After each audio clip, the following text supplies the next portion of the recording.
Hi guys, welcome back to Meena Kannadathi YouTube channel. ಇನ್ನು ಯಾರು ನಂದು ಪ್ರೀವಿಯಸ್ ವೀಡಿಯೋಸ್ ನೋಡಿಲ್ವೋ ಅವ್ರು ಹೋಗಿ ನೋಡ್ಕೊಂಡು ಬನ್ನಿ, ಅವಾಗ ಗೊತ್ತಾಗುತ್ತೆ ನಾವು ಎಲ್ಲಿಗೆ ಹೋಗೋಕ್ಕೆ ರೆಡಿ ಆಗ್ತಾ ಇದ್ದೀವಿ ಅಂತ ಹೇಳಿ. ಹಾಗೆ ಇನ್ನು ಯಾರ್ಯಾರು ನನ್ನ ಚಾನಲ್ ಸಬ್ಸ್ಕ್ರೈಬ್ ಮಾಡ್ಕೊಂಡಿಲ್ವೋ ಸೊ ಬೇಗ ಸಬ್ಸ್ಕ್ರೈಬ್ ಮಾಡ್ಕೊಳ್ಳಿ. ಇನ್ನು ಮುಂದೆ ವೀಡಿಯೋಸ್ಗಳು ಬರ್ತಾ ಇರುತ್ತೆ, ದಯವಿಟ್ಟು ಸಪೋರ್ಟ್ ಮಾಡಿ ಅಂತ ಕೇಳ್ಕೊತಾ ಇದ್ದೀನಿ. ಸೊ ನೋಡಿ, ನನ್ನ ಹಸ್ಬೆಂಡು ಫಸ್ಟ್ ಟೈಮ್ ನನಗೆ 13 ಇಯರ್ಸಲ್ಲಿ ಫಸ್ಟ್ ಟೈಮ್ ಹೂವು ತಗೊಡ್ತಾ ಇದ್ದಾರೆ.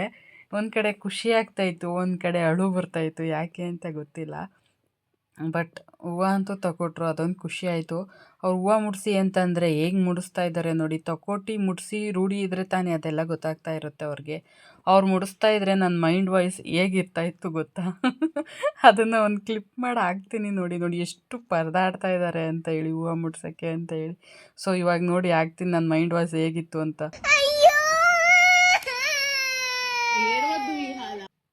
ಕೇಳಿದ್ರಲ್ವ? ಸೊ ಫಸ್ಟ್ ನಾವು ಮಂಚಾಲಮ್ಮನ ದರ್ಶನ ಮಾಡಿದ್ವಿ. ರಾಘವೇಂದ್ರ ಸ್ವಾಮಿ ದರ್ಶನ ಮಾಡೋಕ್ಕೂ ಮುಂಚೆನೇ ಫಸ್ಟು ಮಂಚಾಲಮ್ಮ ದೇವ್ರನ್ನ ದರ್ಶನ ಮಾಡಬೇಕಂತೆ. ಆ ತಾಯಿನ ದರ್ಶನ ಮಾಡಿಕೊಂಡು ಕ್ಯೂಗೆ ಹೋದ್ವಿ ನಾವು. ಎಲ್ಲಿ ಇತ್ತು ಗೊತ್ತಾ guys queue? First main arch ಇದೆಯಲ್ಲ, ಆ ಆರ್ಚಿಂದ ಸ್ಟಾರ್ಟ್ ಆಗಿತ್ತು ಕ್ಯೂ. ಸರಿ ಓಕೆ ಅಂತ ಹೇಳಿ ಅಲ್ಲಿಂದನೇ ಬಂದ್ವಿ. ನನ್ನ ಹಸ್ಬೆಂಡ್ಗೆ ಅವ್ರ ಪಂಚದೇ ಒಂದು ದೊಡ್ಡ ಸಮಸ್ಯೆ ಆಗಿಬಿಟ್ಟಿತ್ತಂತೆ.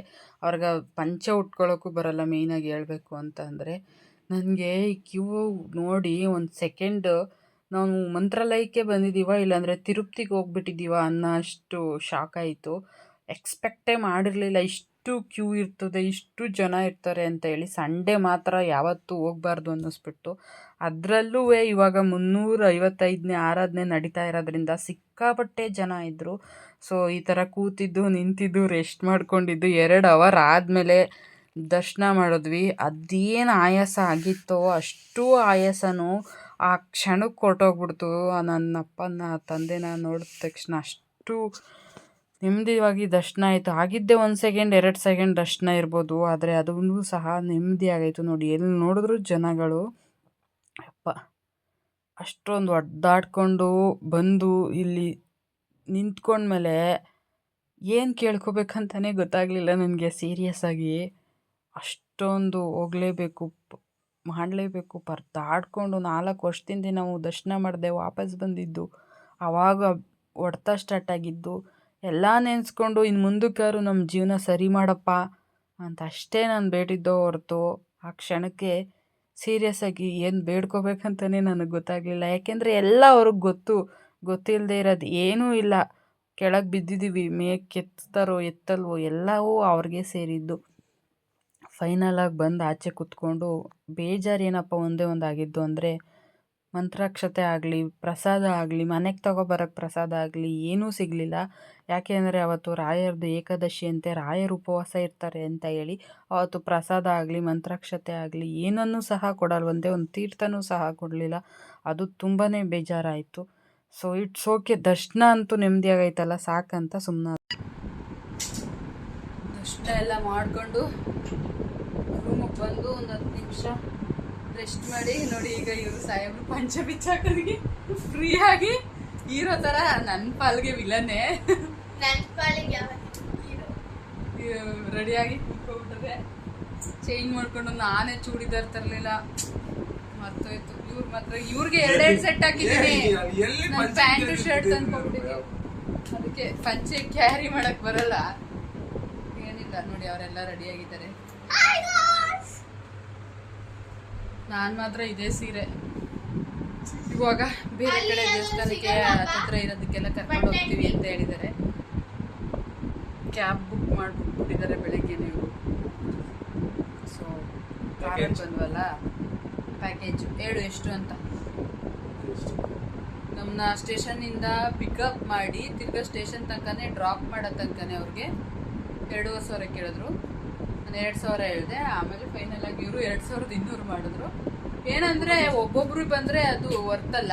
ಫ್ಯಾಮಿಲಿ ಜೊತೆಲಿ ಬಂದರೆ, ಈಗ ಆಟೋದಲ್ಲೆಲ್ಲ ಬೇರೆ ಬೇರೆ ದೇವಸ್ಥಾನಕ್ಕೆ ಹೋಗ್ತೀವಿ ಅನ್ನೋದಾದರೆ ಪರ್ ಹೆಡ್ 50-100 ಅಂತ ಇರುತ್ತಲ್ಲ, ಅವ್ರಿಗೆ ವರ್ತ್ ಅಷ್ಟೇ. ಅದು ಬರ್ಬೋದು, ಮಾಡ್ಕೋಬೋದು ಪ್ಯಾಕೇಜ್ನ.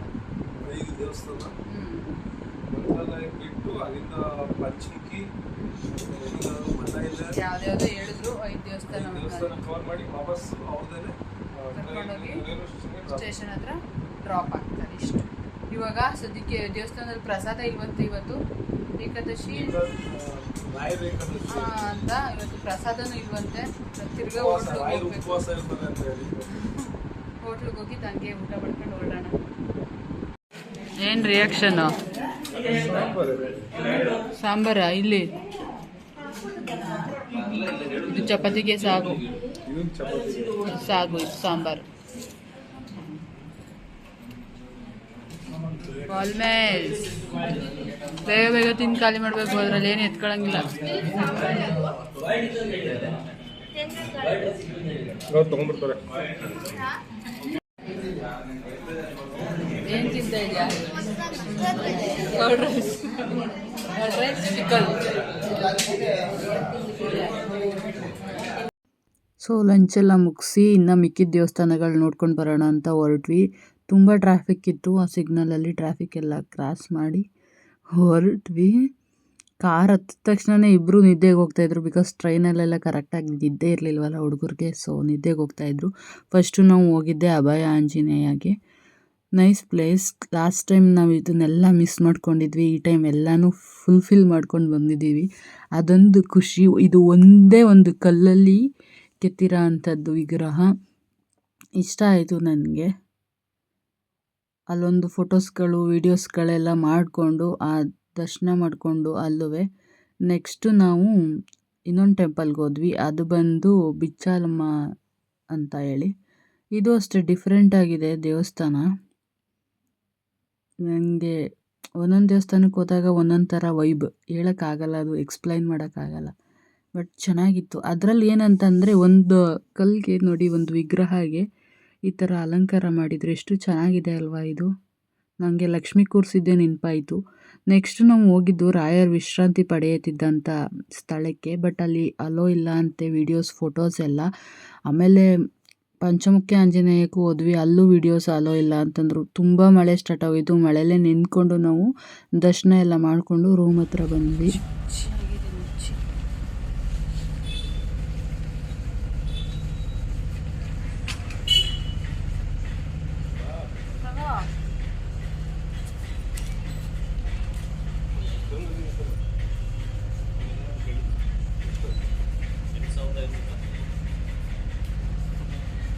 ಎಷ್ಟಾಗುತ್ತಂತೆ?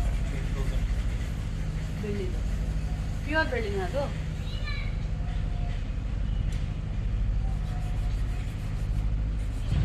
$8,500 ಕರಂಗಲಿ ಮಾಲ ಬೆಳ್ಳಿದು. ಹಂಗೆ ತಗೊಂಡ್ರೆ ಬೇಡ, ಚುಚ್ಚಿ ಥರ ಇದೆ. ಫಸ್ಟು ರೂಮ್ಗೆ ಹೋಗಿ ಮುಖ ತೊಳೆದು ಡ್ರೆಸ್ ಚೇಂಜ್ ಮಾಡಬೇಕು. 3ನೇ ಔಟ್ಫಿಟ್ಟು.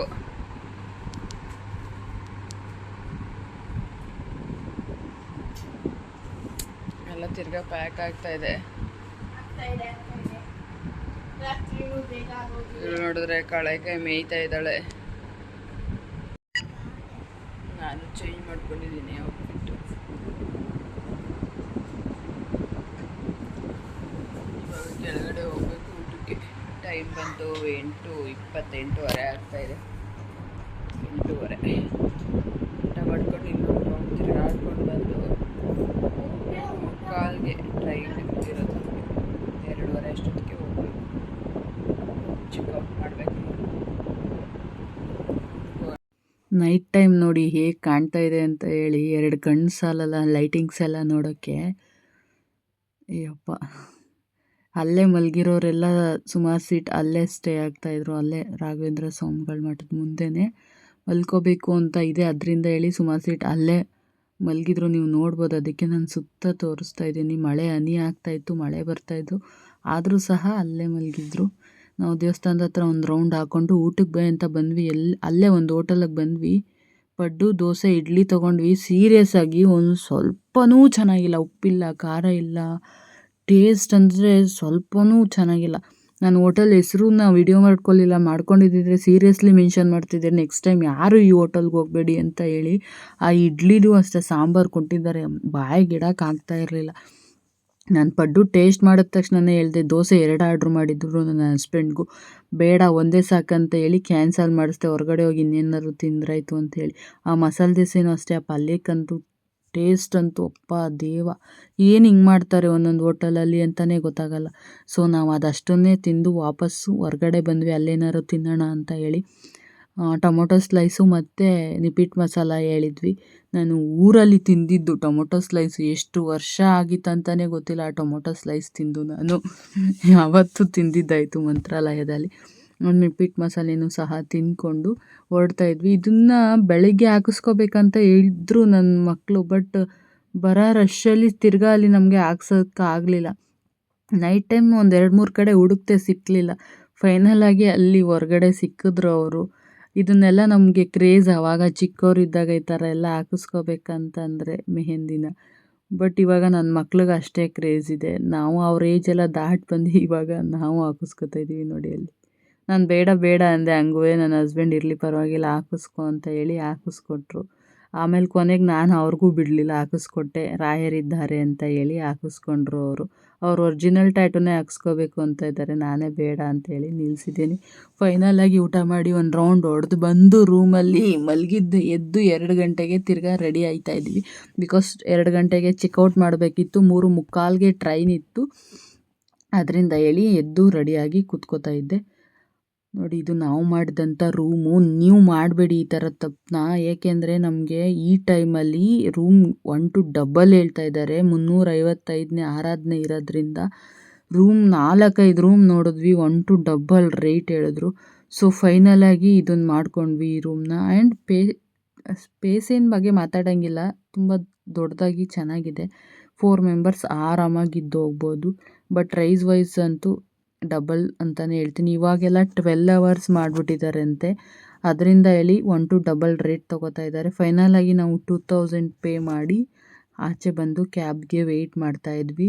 ಬಿಕಾಸ್ ಬೆಳಗ್ಗೆನೇ ಬುಕ್ ಮಾಡಿದ್ವಲ್ಲ, ಅವರೇ ಬರೋರಿದ್ದರು. ಸೊ ಪಾಪ ಅವರೇ ಫಸ್ಟೇ ಕಾಲ್ ಮಾಡಿದರು 1:45ಗೆ ಬರೋದಾ ಮೇಡಮ್ ಅಂತ ಹೇಳಿ. ಸೊ ಅವರೇ ಕರ್ಕೊಬಂದು ಡ್ರಾಪ್ ಮಾಡಿ ಹೊರಟ್ರು. ಎಷ್ಟೋ ತನಕ 1.5 ಗಂಟೆ ಟೈಮ್ ಸ್ಟೇಷನ್ನಲ್ಲಿ ವೆಯ್ಟ್ ಮಾಡಿ ಫೈನಲ್ಲಾಗಿ ಟ್ರೈನ್ ಹತ್ತಿದ್ವಿ. ಇದೊಂದು ಸಿಹಿ ನೆನಪು, ಮರೆಯೋಕ್ಕಾಗದೇ ಇರೋ ಅಂಥ ಮೆಮೊರೀಸ್ನೆಲ್ಲ ತಗೊಂಡು ಬಂದ್ವಿ. ಸೊ ನೋಡಿ, ಟ್ರೈನ್ ಬಂತು. ಅಂದರೆ ರಿಟರ್ನ್ ಟಿಕೆಟ್ ಏನಾಗ್ಬಿಟ್ಟಿತ್ತು ಅಂತಂದರೆ, ನನ್ನ ಚಿಕ್ಕ ಮಗಳಿಗೆ ಬೇರೆ ಬೋಗಿಗೆ ಸಿಕ್ಬಿಟ್ಟಿತ್ತು. ಟ್ರೈನ್ ಟಿಕೆಟ್ ಸಿಕ್ಕಿರಲಿಲ್ಲ, ಆದರೂ ಸಹ ನಾವು ಹೋಗಿದ್ವಿ. ಇದೆಲ್ಲ ನನ್ನ ಹಸ್ಬೆಂಡ್ಗೆ ಕ್ರೇಜ್ ಈ ಥರ ಎಲ್ಲ ಆಡೋಕ್ಕೆ. ಬಟ್ ನನಗೆ ಭಯ, ಜೀವ ಬಡ್ಕೋತಾ ಇರುತ್ತೆ. ಬೇಡ ಅಂದರೆ ಅವ್ರು ಕೇಳಲ್ಲ. ಲೈಫಲ್ಲಿ ಇವೆಲ್ಲ ಎಕ್ಸ್ಪೀರಿಯೆನ್ಸ್ ಮಾಡಬೇಕಂತ ಅವರು. ನಾನು ಬೇಡ ಅಂತ ನಾನು ನೋಡು ಬಗ್ ನೋಡು ಅಂತ ಇದ್ರು. ನನಗೆ ಕ್ಯಾಮ್ರಾದಲ್ಲೇ ಕಾಣಿಸ್ತಿದೆ, ಅಷ್ಟೇ ಸಾಕು ಅಂತ ಹೇಳ್ತಾ ಇದ್ದೆ ನಾನು. ಹಂಗೂ ಬಿಡಲಿಲ್ಲ, ಬಗ್ಗಿ ನೋಡಿಸಿ ಕರ್ಕೊಂಡೋದ್ರು ಒಳಗಡೆ ಒಂದು ಸತಿ. ಎಲ್ಲ ಕ್ರೇಜಿ ಎಕ್ಸ್ಪೀರಿಯೆನ್ಸ್ ಇರಬೇಕು ಅಂತ ಹೇಳ್ತಾರೆ ಲೈಫ್. ಬ್ಯಾಕ್ ಟು ಬ್ಯಾಂಗ್ಳೂರ್ ಹೇಳು. ಮನೆಗೆ ಹೋದ್ಮೇಲೆ ನಂಗೆ ನಿದ್ರೆ ಗೊತ್ತೈತೆ, ಸಾಕಾಗೈತೆ ಅಂತ ನೋವೆಲ್ಲ ಮಾಡಂಗಿಲ್ಲ. ಬರೋ ತನಕ ಒಳ್ಳೆ ಕೊರಕೆ ಹೊಡ್ತಿದ್ಯಾ. ಇನ್ನೇನು ಮಾಡೋಣ, ರಾತ್ರಿ ನಿದ್ದೆ ಇರಲಿಲ್ಲ. 3:45 ತನಕ ಟ್ರೈನಿಗೆ ವೆಯ್ಟ್ ಮಾಡಿರೋದು, 1:15 ಭಾರಿ ಆಡ್ತಾರೆ. ನೀನು ಮಲ್ಕೊಳ್ಳಂಗಿಲ್ಲ, ನೀನು ನಿದ್ದೆ ನಿದ್ರೆ ಮಾಡಿಲ್ಲ.